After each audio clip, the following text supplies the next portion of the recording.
So, hello students, how are you all? This is Harvinder Kaur and I'm your business teacher, and today we are going to discuss about the next form of organization, that is partnership. So, let's start it. Okay. The inherent disadvantage of the sole proprietorship in financing and managing and expanding business pave the way for partnership as a viable option. हमने sole proprietorship में पढ़ा था कि जो sole proprietorship होता है वो single owner होता है, अकेला खुद आप बिजनेस में कैपिटल लेकर आएगा, उसको अकेला मैनेज करेगा, उसको अकेला कंट्रोल करेगा, उसके अकेले सारे रिस्क को बेयर करेगा, सारे लॉसेस को बेयर करेगा। तो इसलिए अब क्या है, हमने इसी प्रॉब्लम को सॉल्व करने के लिए भाई अकेले उसको अकेले ही फाइनेंसिंग की प्रॉब्लम भी अकेले ही सॉल्व करनी है, अकेले उसको पूरा डिसीजन भी आप मेंटेन करना है, पूरा अकेले ही मैनेज करना है, और अगर उसको एक्सपेंशन करना है तब भी उसको क्या होता है, एक प्रॉब्लम होती है। तो इस प्रॉब्लम को ख़त्म करने के लिए हमने एक नया बिजनेस स्टार्ट किया है। कौन सा होता है वो? Partnership. The partnership serve as an answer to the needs of greater capital investment, varied skills and sharing of risk। देखो पार्टनरशिप में क्या होता है, अलग अलग तरीके के स्किल्स आ जाती हैं, अलग अलग हम लोग क्या होते हैं, जब दो जने मिलके या जो दो जनों से ज़्यादा लोग मिलके जब बहुत सारी कैपिटल लेकर आते हैं तो वो हमारे बिजनेस को अच्छे से एक्सपैंड कर सकते हैं। ठीक है, देखो यहाँ पे नीचे आपको दो डेफिनेशन दे रखी है। Partnership is a relation between person competent to make contracts who have agreed to carry on a lawful business and a common view to private gain। जो पार्टनरशिप होते हैं दो जनों से मिलके बनता है। ठीक है, जो रिलेशन बिटवीन पर्सन, दो पर्सन के बीच में एक रिलेशनशिप होती है। ठीक है, जो दोनों ही मिलके क्या होते हैं, कॉन्ट्रैक्ट फॉर्म करते हैं, कॉन्ट्रैक्ट साइन करते हैं। ठीक है, एक लॉफुल बिजनेस बनाते हैं, लॉफुल बिजनेस कैरी करते हैं with a view to private gain भी, ताकि दोनों को क्या हो, अच्छे से एक गेन मिल जाए, अच्छे से प्रॉफिट अर्न हो जाए। आफ्टर ये डेफिनेशन किसने दी थी? एल.एच. हेनी ने। After that the Indian contract act के अकॉर्डिंग डेफिनेशन है, partnership is a relation which subsist between person who have agreed to combine their property, labour और skill in some business and to share the profit therefore between them. भाई जो एक ऐसा relationship होता है between person में, ठीक है, जो दोनों के दोनों क्या कहते हैं, एग्री होते हैं, शेयर करते हैं अपनी प्रॉपर्टी को, अपने लेबर्स को, अपने स्किल्स को, दोनों को दोनों मिलकर क्या करते हैं, सब कुछ शेयर करते हैं एक दूसरे के साथ, और एक बिजनेस स्टार्ट करते हैं, एक बिजनेस फॉर्म करते हैं with a view to earn profit. The Indian partnership act 1932, हमारा जो इंडियन पार्टनरशिप एक्ट बना है, ठीक है, the Indian partnership act 1932, the Indian partnership act 1932, इसने हमें डिफाइन किया है partnership as a relationship between the person who have agreed to share the profit of the business carried on by all और one of them acting for all. भाई इस तरीके का business होता है जो कहीं तरह के पर्सन मिल करके एग्री करते हैं, ठीक है, शेयर करते हैं अपने प्रॉफिट्स को, अपने बिजनेस को शेयर करते हैं, ताकि हम एक अच्छे से बिजनेस को चला सकें, ताकि हमें एक अच्छा प्रॉफिट अर्न हो सके। या तो उस वाले बिजनेस को या तो एक बंदा एक्ट करेगा उसके बिहाफ पे, या सबके सब मिलके क्या करेंगे, उस वाले बिजनेस में काम करेंगे। ये वाली डेफिनेशन हमारे according to Indian partnership Act में डिफाइन की गई है। So now here are features. First one is formation. The partnership of a business form of a business organization is governed by the Indian Partnership Act। ठीक है, ये वाला business क्या है, according to Indian partnership act 1932 के according govern किया गया है। Partnership come into existence through a legal agreement wherein the terms and conditions governing the relationship among the partners, sharing of profits and losses and the manner of conducting the business are specified। और इस वाले Indian partnership Act में सब कुछ लिखा गया है कि कैसे कैसे मेंबर्स अपने प्रॉफिट्स को शेयर करेंगे, अपने लॉसेस को शेयर करेंगे, और किसके अकॉर्डिंग, इस तरीके से अकॉर्डिंग अपने काम को वो आगे अपने बिजनेस को चला सकेंगे, काम कर सकेंगे। It may be pointed out that the business must be lawful and run with the motive of profit। और बिजनेस हमारा क्या होना चाहिए, लॉफुल मतलब लीगल होना चाहिए, और ताकि हमें अच्छे से प्रॉफिट अर्न हो सके। Thus two people coming together for charitable purposes will not constitute a partnership, अगर दो पर्सन मिलके एक साथ काम कर रहे हैं लेकिन किसके लिए, चैरिटेबल पर्पस के लिए, तो वो हमारा क्या होगा, पार्टनरशिप बिजनेस नहीं कहलाएगा। Okay, after this liability, the partners of a firm have unlimited liability. दोनों की क्या होती है, जितने पार्टनर्स होंगे, जितने 2 पार्टनर्स हैं, 3 पार्टनर्स हैं, 4 पार्टनर्स हैं, जितने भी पार्टनर्स हैं, उन सब की लायबिलिटी क्या रहेगी, अनलिमिटेड रहेगी। पर्सन एसेट में be use for repaying debts in case the business assets are insufficient. अगर उनका जो बिजनेस एसेट्स हैं वो डेब्ट्स को पूरा करने के लिए इनसफिशिएंट है, भाई पूरी तरीके से सफिशिएंट नहीं है डेब्ट्स को पे करने के लिए, तो उनके खुद के पर्सन एसेट्स भी क्या होंगे, काम में आएंगे उस डेब्ट्स को पे करने के लिए। Further the partners are jointly and individually liable for payment of debts. और जितने पार्टनर्स रहेंगे या तो जॉइंटली या पर्सनली, दोनों के दोनों क्या रहेंगे, लायबल रहेंगे उस डेब्ट्स को पेमेंट करने के लिए। Jointly all the partners are responsible for the debts and they contribute in proportion to their share in business. अगर या तो दोनों के दोनों जॉइंटली कंबाइन रहेंगे उस डेब्ट्स को पे करने के लिए, या फिर कई बार क्या होता है, कुछ पार्टनर्स कुछ कम शेयर अपना बिजनेस में शेयर करते हैं, तो उसके शेयर के अकॉर्डिंग क्या रहेगा, उनकी लायबिलिटी रहेगी बिजनेस के लिए। And asset are liable to the extent, जितना उनका शेयर उन्होंने बिजनेस में करा है उसके अकॉर्डिंग ही उतना ही वो क्या करेंगे, अपना जो डेब्ट्स के लिए शेयर करेंगे। Individually, each partner can be held responsible for paying the debts of the business. However, such a partner can later recover from other partners an amount of money equivalent to the share and liability defined as per the partnership agreement. मान लीजिए कई बार ऐसा भी हो सकता है कि हमारे पास उस टाइम पे इतना पैसा नहीं है कि भाई हमने जितना पैसा लगाया तो उतनी हम उस टाइम पे उस लायबिलिटी को बियर कर सकें, तो उसमें जो आपके अदर पार्टनर्स रहेंगे एट दैट टाइम वो क्या होगा, उस लायबिलिटी को पे कर देंगे, लेकिन जितना अमाउंट हमारा लायबिलिटी के लिए आया है उतना अमाउंट उन्हें हमें बाद में पे करना पड़ेगा। Third one is risk bearing. The partners bear the risk involve in running a business as a team. सबको मिलके एज अ टीम बना के उस रिस्क को बियर करना है।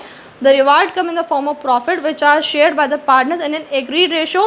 प्रॉफिट भी आएगा तब भी तीनों के तीनों ही उसको शेयर करेंगे अपने अपने रेशो के अकॉर्डिंग, जितने जितने पार्टनर्स लेकर के आए हैं। However they also share loss in the same ratio in the event of the firm incurring loss. अगर रिस्क है तो रिस्क भी तीनों एक साथ बियर करेंगे, प्रॉफिट है तो प्रॉफिट भी शेयर करेंगे, और लॉसेज है तो लॉसेज भी एक साथ ही बियर करेंगे। Decision making and control. The partners share amongst themselves the responsibility of decision making and control of day-to-day activities.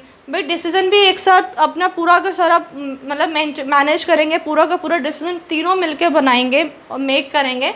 After that और तीनों के तीनों ही मिलके क्या करेंगे, कंट्रोल करेंगे डे टू डे एक्टिविटीज़ को भी। Decision generally taken with the mutual consent, तीनों का मिलके ही एक डिसीजन लिया जाएगा। Thus, the activities of a partnership firm are managed through the joint efforts of all the partners. सारे का सारा ही क्या होता है, तीनों को जैसे जितने पार्टनर्स रहेंगे उनके जॉइंट एफर्ट्स को मिला के ही क्या होता है, एक पर्टिकुलर बिजनेस किया जाएगा। Continuity. Partnership is characterized by lack of continuity of business in the death, retirement, insolvency और insanity of any partner can bring an end to the business. मान लीजिए 2 पार्टनर्स थे, ठीक है, फॉर एग्जांपल हमारे पास 2 partner थे जिन्होंने मिलके बिजनेस स्टार्ट किया, और उसमें से एक पार्टनर की डेथ हो गई या पागल हो गया या फिर जैसे इंसॉल्वेंट यानी उसका दिवाला घोषित हो गया, तो फिर क्या होगा, उस केस में हमारा बिजनेस क्या होगा, कम्स टू एंड हमारा बिजनेस बंद हो जाएगा। If however the remaining partner में if they so desire continue the business on the basis of a new agreement. मान लीजिए 2 से ज़्यादा पार्टनर्स थे और अगर उसमें से एक पार्टनर की डेथ हो गई, तो अगर जो रिमेनिंग पार्टनर्स हैं वो वापस उस बिज़नेस को स्टार्ट कर सकते हैं अपनी वापस एक नया एग्रीमेंट बनाकर। Okay, after that is membership. The minimum number of member needed to start a partnership firm is 2। मिनिमम हमें 2 मेंबर्स चाहिए पार्टनरशिप बिजनेस को रन करने के लिए, स्टार्ट करने के लिए। इन केस ऑफ बैंकिंग, अगर बैंकिंग इंडस्ट्री है तो मिनिमम 10 मेंबर, और अगर हमारी अदर बिजनेस एक्टिविटी है तो उसमें लिए हमें 20 मेंबर्स मिनिमम होने चाहिए। After that mutual agency. The definition of partnership highlights the fact that is a business carried on by all और any one of the partners acting for all. मान लीजिए हमारा एक बड़ा बिजनेस है या कोई एजेंसी है, तो या तो उसको बहुत सारे पार्टनर्स मिलके मैनेज कर रहे हैं, जब उन सब के बिहाफ पे सिर्फ एक पार्टनर काम कर रहा है, लेकिन वो हमारा पार्टनरशिप ही कहलाएगा। In other words every partner and both an agent and a principal. भाई उसी एजेंसी में भाई या तो कोई कुछ पार्टनर एजेंट भी बन सकते हैं और कुछ पार्टनर हमारे प्रिंसिपल भी बन सकते हैं। He is an agent of other partners as he represent them and thereby binds them throughout his acts. मान लीजिए अगर हमारी इस वाले एजेंसी में 10 मेंबर्स हैं, 5 members agent and 5 members principal है, तो अगर जो 5 मेंबर्स एज अ एजेंट बन के दूसरों से काम करा रहे हैं, तो वो क्या होगा, उनका एक तरीके से एजेंट बन जाएगा, वो उनको बाइंड करेगा भी इस तरीके से काम करो। He is a principal as he too can be bound by the acts of the other partner. वो प्रिंसिपल भी कहलाएगा, क्योंकि अगर कुछ अदर पार्टनर्स भी होंगे जो उनको कुछ काम बोलेंगे, तो उस जगह पे वो प्रिंसिपल भी कहलाएगा। Okay, now merits, ease of formation, closure. A partnership firm can be formed easily by putting an agreement between the prospective partners into place where they agree to carry out the business of the firm and share। भाई एक तरीके से बहुत formation है, ease है, मतलब एक तरीके से ईजिली फॉर्म भी हो सकता है। भाई 2 पार्टनर्स आए, दोनों ने मिलके एक एग्रीमेंट किया कि हाँ भाई हम दोनों एक दूसरे के साथ बिजनेस करने के लिए तैयार है, तो आसानी से एक तरीके से हम इसको फॉर्म कर सकते हैं। एंड शेयर रिस्क, भाई प्रॉफिट भी शेयर करेंगे तो रिस्क भी दोनों का शेयर होएगा।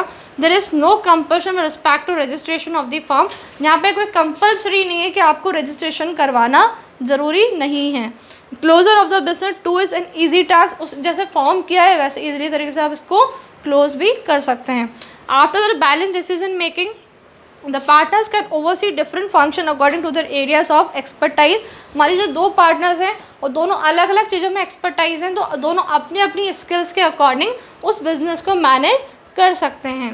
Because an individual is not force to handle different activities, this not only reduces the burden of work but also leads to fewer errors and judgement.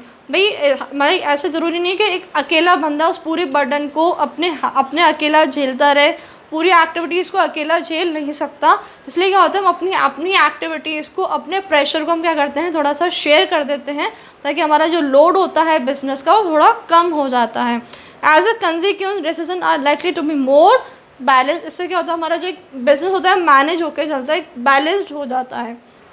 After that, more funds in a partnership, the capital is contributed by a number of partners। जितने जितने partners आएंगे उतनी उतनी capital लेकर के आएंगे, उतना ही पैसा हमारे बिजनेस में आएगा। This make it possible to raise larger amount of fund as compare to a sole proprietor and undertake additional operation when needed. देखो जितने जितने पार्टनर्स आएंगे उतनी उतनी कैपिटल लेकर के आएंगे, तो उतना हमारे बिजनेस को एक्सपैंड कर सकते हैं, उतने अच्छे से उसको ऑपरेट कर सकते हैं, जो हम सोल प्रोपराइटरशिप में नहीं कर पाते थे। After the sharing of risk, the risk involved in a business is a partnership firm and shared by all the partners. This reduces the anxiety होता है ना, चिंता, ठीक है, एक तरीके से कोई टेंशन टाइप होती है वो कम हो जाती है। Burden and stress on individual partners, भाई सब अकेले बंदे की क्या होती है, एक तरीके से बर्डन कम हो जाती है, क्योंकि जब सब में रिस्क शेयर होगी तो एक अकेले मेंबर्स को उसको बेयर नहीं करना पड़ेगा। After that secrecy, a partnership firm is not legally required to publish its accounts and submit its report। ठीक है, पार्टनरशिप फर्म में भी अब ज़रूरी नहीं है कि उनको अपने अकाउंट्स शो करने पड़े या उसको सबमिट करनी पड़े अपनी reports. Hence it is liable to maintain confidentiality of information relating to its operation. यहाँ पे सीक्रेसी मेंटेन हो सकती है, ज़रूरी नहीं है कि उसको फर्म को अपने अकाउंट्स को शेयर करना पड़े, अपनी रिपोर्ट्स को सबमिट करना पड़े। After that, limitation. First one is unlimited liabilities. Partners are liable to repay debts even from their personal resources in cases the business assets are not sufficient to meet the debts।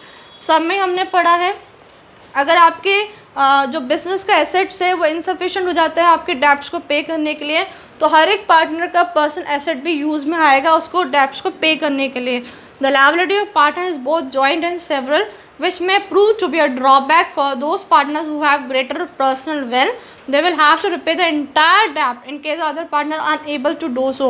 मान लीजिए 3 partners से 3 में से एक partner क्या है, बहुत अच्छा है, काफ़ी रिच है और एक लाइबल है, एक कैपेबल है उस डेप्ट को पे करने के लिए, तो क्या होगा उस केस में सारी लायबिलिटी एट दैट टाइम उसके ऊपर आ जाएगी। फिर बाद में क्या होगा, अदर पार्टनर्स उसको अपने हिसाब से मिल करके उसको पे कर सकते हैं बाद में।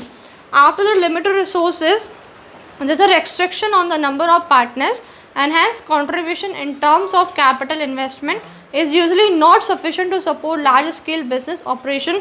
मान लीजिए थ्री पार्टनर्स थे, उन्होंने मिलके बिजनेस स्टार्ट किया, लेकिन तीनों ने क्या हुआ, इतने वो नहीं थे कि वो इतनी लार्ज कैपिटल बिजनेस में लेकर आ सके। तो इससे क्या होगा, एक तरीके से हमारा बिजनेस क्या होगा, स्मॉल स्केल तक रेस्ट्रिक्ट हो जाएगा कि अभी हमारे पास इतनी कैपिटल है और हम इतने ही बिजनेस को स्टार्ट कर सकते हैं। As a result partnership firm face problem in expansion beyond a certain size. मान लीजिए हमारे पास इतना पैसा नहीं है कि हम बिज़नेस को ज़्यादा एक्सपैंड कर सके, तो हमारा बिज़नेस क्या होगा, वहीं पे एक तरीके से रेस्ट्रिक्ट हो जाएगा। After the possibility of conflicts, partnership is run by a group of person wherein decision making authority is shared. Difference in opinion on some issue may lead to dispute between partner. मैंने आपको पहले ही बताया था कि जहाँ पे एक से ज़्यादा 3 जने होंगे या 4 जने होंगे तो उनमें लड़ाई होने के चांसेस भी होते हैं। कई बार क्या होता है, एक का डिसीजन हमें समझ में नहीं आया, कुछ लड़ाई झगड़े हो गए, तो हमारी पार्टनरशिप फर्म क्या होती है, उस टाइम पे हमारा बिजनेस पूरा का पूरा तरीके से इफेक्ट हो जाता है। After the lack of continuity partnership comes to an end with the death, retirement, insolvency और ल्यूनेसी ऑफ एनी पार्टनर। अगर कोई भी पार्टनर की डेथ हो गई, दिवाला घोषित हो गया, पागल हो गया, कुछ भी हो गया, तो हमारा जो बिज़नेस होगा वो कम्स टू एन एंड, हमारा बिज़नेस ख़त्म हो जाएगा। It may result in lack of continuity.